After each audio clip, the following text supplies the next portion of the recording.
మనమిప్పుడు 2025వ సంవత్సరంలో ఉన్నాం. సరిగ్గా 100ఏళ్ల క్రితం అంటే 1925లో భారతదేశంలో రెండు చాలా శక్తివంతమైన ఉద్యమాలు మొదలయ్యాయి. అవును, శక్తివంతమైనవే కాదు, ఆలోచనా విధానంలో పూర్తి భిన్నమైనవి కూడా. ఒక రకంగా చెప్పాలంటే ఆధునిక భారతదేశపు రెండు ఆత్మలవి. కరెక్ట్. వాటిలో ఒకటి ఇప్పుడు దేశాన్ని పాలిస్తుంటే మరొకటి ఒక పెద్ద రాష్ట్రాన్ని సమూలంగా మార్చేసి మొదటిదానికి ఒక సైద్ధాంతిక సవాలుగా నిలిచింది. హ్మ్. ఈరోజు మనం సరిగ్గా ఇదే అంశంపై దృష్టి పెట్టబోతున్నాం. మనకు అందిన మూలం స్వేచ్ఛాలోచన అనే ఒక తెలుగు పత్రిక. దాని డిసెంబర్ 2025వ సంచిక కదా. అవును, ఈ రెండు ఉద్యమాల శతాబ్ది ఉత్సవాల సందర్భంగా ప్రచురించిన ఒక ప్రత్యేక విశ్లేషణ అది. 100ఏళ్ల వాళ్ల ప్రయాణాన్ని, వాళ్ల సిద్ధాంతాలని, ప్రస్తుత పరిస్థితిని చాలా లోతుగా పరిశీలించింది ఈ పత్రిక. అంటే మన లక్ష్యం స్పష్టంగా ఉంది. ఈ పత్రిక ఆధారంగా రాష్ట్రీయ స్వయం సేవక్ సంఘ్ అంటే ఆర్ఎస్ఎస్ మరియు పెరియార్ ఈవి రామసామి ప్రారంభించిన ఆత్మగౌరవ ఉద్యమం, ఈ రెండింటి కథని, వాటి మధ్య ఉన్న వైరుధ్యాన్ని అర్థం చేసుకోవడం, వీటితో పాటు సరిగ్గా అదే ఏడాది శతాబ్ది పూర్తి చేసుకున్న కమ్యూనిస్టు ఉద్యమం గురించి కూడా క్లుప్తంగా చర్చిద్దామని ఈ పత్రిక సూచిస్తోంది. ఖచ్చితంగా. ఈ మూడు ఉద్యమాలు ఒకే ఏడాది పుట్టినా వాటి దారులు పూర్తిగా వేరయ్యాయి. ఆ ప్రయాణాన్ని విశ్లేషించడం నిజంగా ఆసక్తికరంగా ఉంటుంది. అయితే మొదలు పెడదాం. ఈ పత్రికలో నా దృష్టిని ఆకర్షించిన ఒక చిత్రముంది. 1925లో ఒకేసారి పుట్టిన రెండు సంస్థలు, ఒకటి ఖాకీ నిక్కర్లతో, మరొకటి నల్ల చొక్కాలతో. మ్మ్. ఖాకీ నిక్కర్ల ఆర్ఎస్ఎస్ గురించి దేశంలో దాదాపు అందరికీ తెలుసు. కానీ దక్షిణ భారతదేశంపై, ముఖ్యంగా తమిళనాడుపై ఇంత తీవ్ర ప్రభావం చూపిన ఈ నల్ల చొక్కాల ఆత్మగౌరవ ఉద్యమం గురించి బయట ప్రపంచానికి అంతగా ఎందుకు తెలియదు? మంచి ప్రశ్న. దానికి సమాధానం చరిత్రలోనే ఉందే. నిజానికి ఆ ద్రావిడ ఉద్యమ మూలాలు 1925 కన్నా చాలా పాతవి. ఓ అలాగా. ఈ పత్రిక ఒక ఆసక్తికరమైన విషయాన్ని ప్రస్తావిస్తుంది. ఈ మొత్తం ఉద్యమానికి మేధోపరమైన పునాది వేసింది 1856లో బిషప్ రాబర్ట్ కాల్డ్వెల్ అనే ఒక భాషాశాస్త్రవేత్త. 1856 అంటే పెరియార్ పుట్టకముందేనా? ఒక భాషా పరిశోధన ఒక రాజకీయ ఉద్యమానికి ఎలా పునాది వేస్తుంది? అది కాస్త విచిత్రంగా అనిపిస్తుంది. అక్కడే అసలు విషయం ఉంది. అప్పటి వరకు ఉన్న నమ్మకం ప్రకారం తెలుగు, తమిళం, కన్నడ, మలయాళం వంటి దక్షిణ భారత భాషలన్నీ సంస్కృతం నుండే పుట్టాయని అనుకునేవాళ్లు. అవును. కాని కాల్డ్వెల్ తన పరిశోధన ద్వారా ఈ భాషలకు సంస్కృతంతో సంబంధం లేదని, వాటికంటూ ఒక ప్రత్యేకమైన ద్రావిడ భాషా కుటుంబముందని శాస్త్రీయంగా నిరూపించాడు. ఓ అర్థమైంది. అంటే ఇది కేవలం భాషా విషయం కాదు, మా భాష మా సంస్కృతి వేరు, మీ ఉత్తరాది సంస్కృతం మాపై రుద్దబడింది అనే ఒక రాజకీయ వాదనకు ఇది ఒక శాస్త్రీయ ఆధారాన్నిచ్చిందన్నమాట. సరిగ్గా అదే. ఆర్య ద్రావిడ సిద్ధాంతానికిది బలం చేకూర్చింది. ఏక సంస్కృతి వాదనను సవాలు చేస్తూ ఒక ప్రత్యేకమైన ద్రావిడ మాననీయతకి, అంటే గుర్తింపుకు ఇది పునాది వేసింది. అంటే పెరియార్ వేదిక మీదకు రాకముందే ఈ ఆలోచనలకు ఒక రాజకీయ రూపం వచ్చిందన్నమాట. ఈ పత్రికలో జస్టిస్ పార్టీ గురించి కూడా ప్రస్తావించారు కదా. అవును, 1916లో బ్రాహ్మణేతరుల హక్కుల కోసం ఏర్పడిన పార్టీ అది. వారు విడుదల చేసిన నాన్ బ్రాహ్మణ్ మేనిఫెస్టో అప్పట్లో ఒక పెద్ద సంచలనం సృష్టించింది. సమాజంలో ప్రభుత్వ ఉద్యోగాల్లో బ్రాహ్మణుల ఆధిపత్యం ఎలా ఉందో అది లెక్కలతో సహా బయటపెట్టింది అని రాశారు.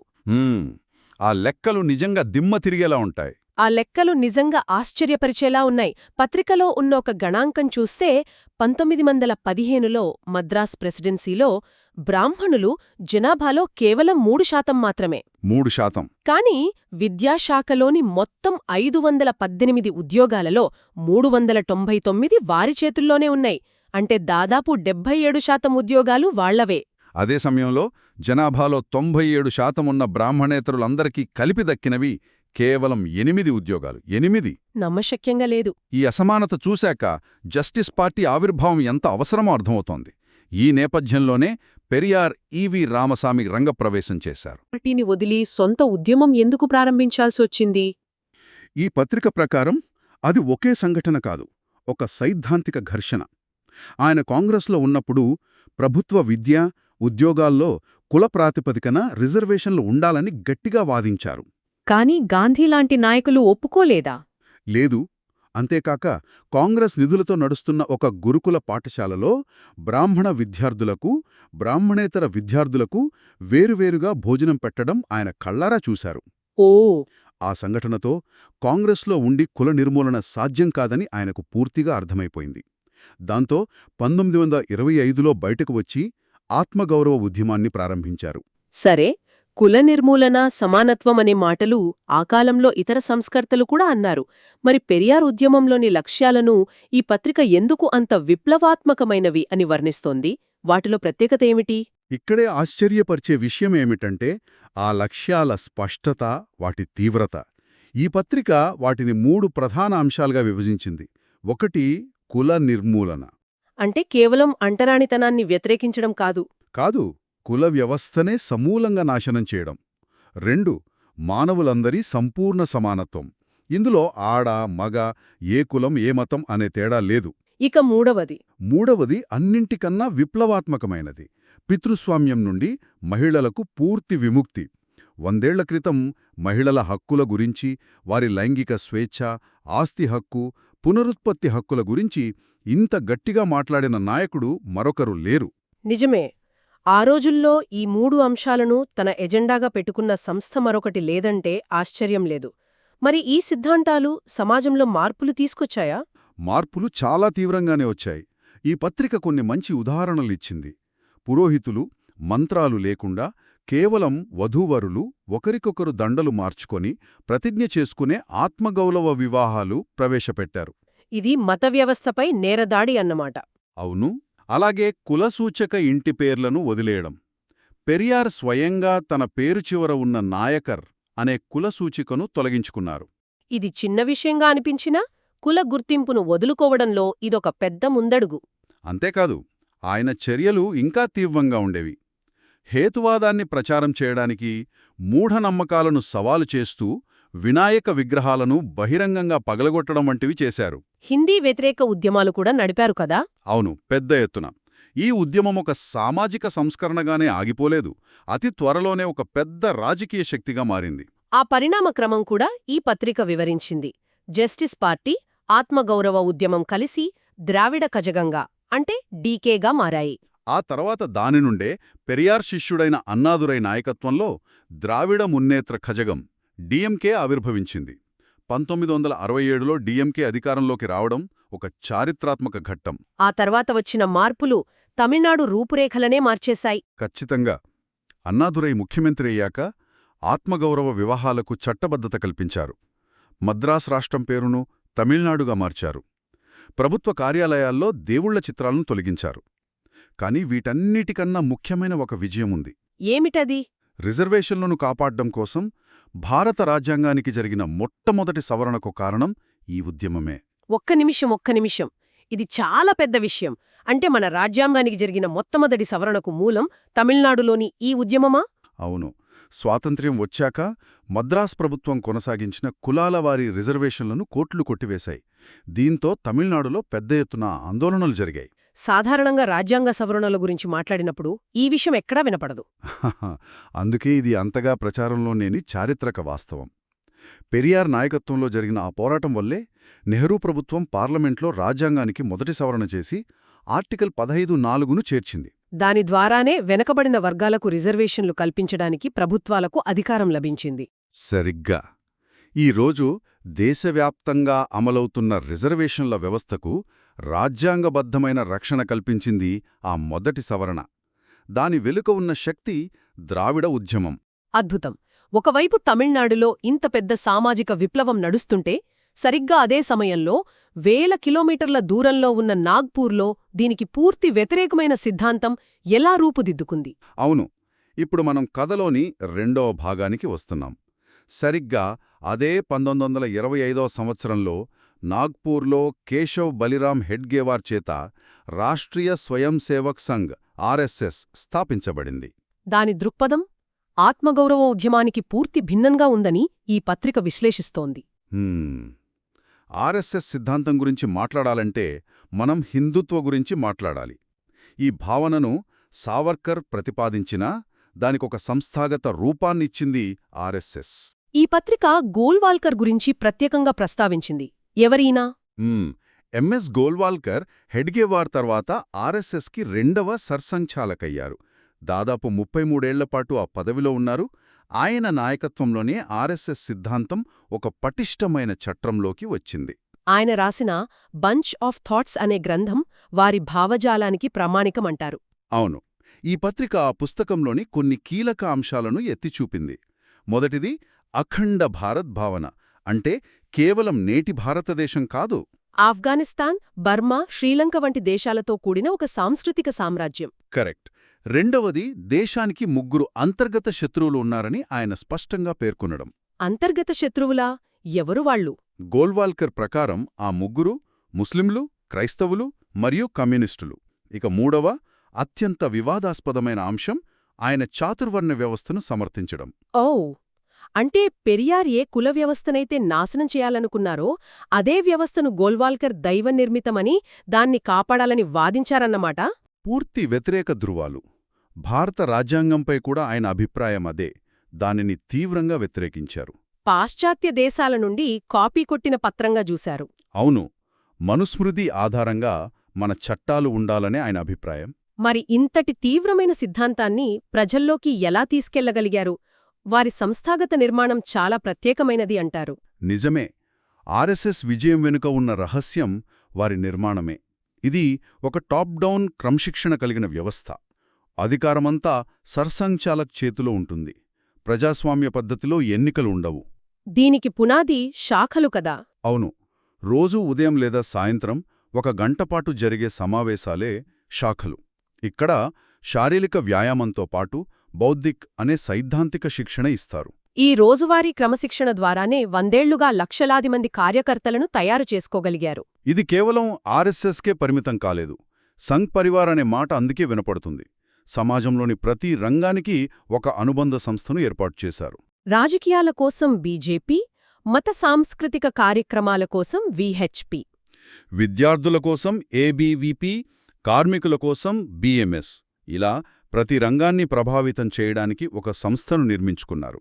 ఈ నెట్వర్కే వారి బలం. ఈ పటిష్టమైన నిర్మాణమే వారి ప్రస్తుత రాజకీయ ఆధిపత్యానికి పునాది వేసిందనడంలో సందేహం లేదు. ఈ పత్రిక ప్రకారం బీజేపీ అధికారంలోకి వచ్చాక ఆర్ఎస్ఎస్ తన పాత లక్ష్యాలను సాధించుకుంటోంది. ఖచ్చితంగా. అయోధ్యలో రామమందిర నిర్మాణం, ఆర్టికల్ 370 రద్దు మరియు ఉమ్మడి పౌరస్మృతి దిశగా అడుగులు, ఇవన్నీ వారి కోర్ ఎజెండాలోని భాగాలే. దాంతోపాటు విద్యా కాషాయీకరణ అనే అంశాన్ని కూడా ఈ పత్రిక ప్రస్తావించింది. పాఠ్యపుస్తకాల నుండి డార్విన్ సిద్ధాంతం, మొఘల్ చరిత్ర వంటి అంశాలను తొలగించడం, వాటి స్థానంలో తమ భావజాలానికి అనుకూలమైన విషయాలను చేర్చడం. దీని దీర్ఘకాలిక ప్రభావం ఎలా ఉంటుందని ఈ పత్రిక ఆందోళన వ్యక్తం చేస్తోంది. ఇప్పుడు ఈ 2 ఉద్యమాలను నేరుగా పోల్చి చూస్తే ఈ పత్రిక విశ్లేషణ ప్రకారం ఇవి 2 పూర్తి వ్యతిరేక దిశల్లో ప్రయాణించాయి. అవును, ఆత్మగౌరవ ఉద్యమాన్ని ప్రగతిశీలమైనదిగా, సామాజిక న్యాయం, రాష్ట్రాల స్వయం ప్రతిపత్తి వంటి విలువలపై దృష్టి పెట్టినదిగా ఈ పత్రిక అభివర్ణించింది. దీనినే ఈ మధ్య ద్రావిడ మోడల్ అంటున్నారు. మరోవైపు ఆర్ఎస్ఎస్ ఉద్యమాన్ని సాంస్కృతిక జాతీయవాదం, అధికార కేంద్రీకరణపై ఆధారపడిన తిరోగమన ఉద్యమంగా విశ్లేషిస్తోంది. అయితే కథ ఇక్కడితో ముగియలేదు. ఆత్మగౌరవ ఉద్యమంపై కూడా ఈ పత్రిక ఒక తీవ్రమైన విమర్శను ముందు వేస్తోంది. ఆసక్తికరంగా ఉంది. ఏమిటా విమర్శ? ఇది ఒక ముఖ్యమైన ప్రశ్నను లేవనెత్తుతుంది. 100 ఏళ్లు గడిచినా ద్రవిడ పార్టీలు 50 ఏళ్లకు పైగా అధికారంలో ఉన్నా తమిళనాడులో కుల నిర్మూలన జరిగిందా? ఈ పత్రిక ప్రకారం జరగలేదు. లేదు. ఇప్పటికీ అక్కడ దారుణమైన కుల ఘర్షణలు, దళితులపై దాడులు కొనసాగుతూనే ఉన్నాయి. అంటే ఆ ఉద్యమం రాజకీయంగా విజయం సాధించినా దాని అసలు లక్ష్యమైన కుల నిర్మూలనలో విఫలమైందని ఈ పత్రిక వాదిస్తోందా? అవును.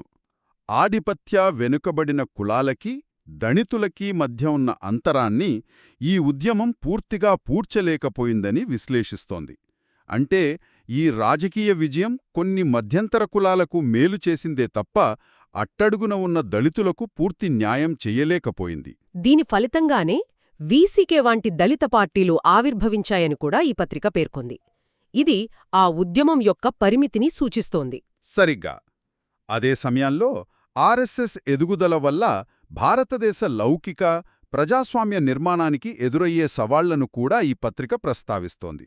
ముఖ్యంగా హిందుత్వ శక్తులు దక్షిణాదిలో కూడా విస్తరించడానికి గట్టి ప్రయత్నాలు చేస్తున్నాయని చెబుతోంది. బహుశా అందుకే ఈ పత్రికలో ఆంధ్రప్రదేశ్లో నటుడు పవన్ కళ్యాణ్ వంటి వారి మద్దతుతో బీజేపీ పాగా వేయడానికి ప్రయత్నిస్తోందని ఒక ప్రస్తావన ఉంది. దక్షిణాదిలో మారుతున్న రాజకీయ సమీకరణాలకు ఇదొక సంకేతమన్నమాట. అవును. ఇక మనం మొదట్లో చెప్పుకున్న 3వ శతాబ్ది ఉద్యమం కమ్యూనిజం, దాని గురించి కూడా ఈ పత్రిక క్లుప్తంగా విశ్లేషించింది. ఒకప్పుడు జాతీయ స్థాయిలో ప్రత్యామ్నాయంగా ఉండి ఇప్పుడు కేవలం కేరళకే ఎందుకు పరిమితమైంది? ఈ పత్రిక ప్రకారం సోవియట్ యూనియన్ పతనం, ప్రపంచీకరణ, కుల సమస్యను అర్థం చేసుకోవడంలో వారి వైఫల్యం వంటి అనేక కారణాలున్నాయి. ఈ 3వ కోణం మిగతా రెండింటినీ పోల్చి చూడటానికి సహాయపడుతుంది. మొత్తంగా చూస్తే ఆధునిక భారతదేశంలోని ఒక ప్రధాన వైరుధ్యాన్ని నిర్వచించే 2 సమాంతర వ్యతిరేక ఉద్యమాల 100ఏళ్ల ప్రయాణాన్ని మనం ఈరోజు విశ్లేషించాం. ఒకటి కులాన్ని, మతాన్ని ప్రశ్నించి హేతువాదాన్ని ప్రచారం చేస్తే, మరొకటి వాటినే తమ జాతీయవాదానికి పునాదులుగా చేసుకుంది. ఒకటి వికేంద్రీకరణ, రాష్ట్రాల హక్కుల కోసం పోరాడితే, మరొకటి బలమైన కేంద్రం, ఒకే దేశం ఒకే సంస్కృతి అనే లక్ష్యంతో పనిచేసింది. ఈ 2 సిద్ధాంతాల మధ్య ఘర్షణ రాబోయే కాలంలో భారతదేశ భవిష్యత్తును ఎలా నిర్దేశిస్తుందో చూడాలి. ముగించే ముందు వినేవారికి ఒక ఆలోచనను వదిలివెళ్దాం. ఈ పత్రికలో మూర్ఖులు ఎవరు అనే ఒక చిన్న కల్పిత కథ ఉంది. ఒక గుడిలో జరిగిన తొక్కిసలాటలో ఒక తల్లి తీవ్రంగా గాయపడుతుంది. రోజూ పూజలు చేసే, దేవుడంటే అమితమైన నమ్మకమున్న ఆమె తల్లిదండ్రులు ఆ సంఘటన తర్వాత తమ విశ్వాసాలను ప్రశ్నించుకోవడం మొదలుపెడతారు. మనమింత భక్తితో కొలిస్తే ఇలా ఎందుకు జరిగింది అని వాళ్లలో వాళ్లు మదనపడతారు. ఇది కల్పిత కథే అయినా ఒక లోతైన ప్రశ్నను మన ముందుంచుతుంది. లోతుగా పాతుకుపోయిన నమ్మకాలు, 100ఏళ్లుగా నిర్మించిన శక్తివంతమైన సైద్ధాంతిక ఉద్యమాలు ఉన్నాయి ప్రపంచంలో. ఒక వ్యక్తిగాని, ఒక సమాజంగాని తమ అభిప్రాయాలను నిజంగా మార్చుకోవడానికి ఏం కావాలి? హేతుబద్ధమైన వాదన, రాజకీయ విజయమా, లేక ఇలాంటి తీవ్రమైన కలచివేసే వ్యక్తిగత అనుభవమా? ఆలోచించండి.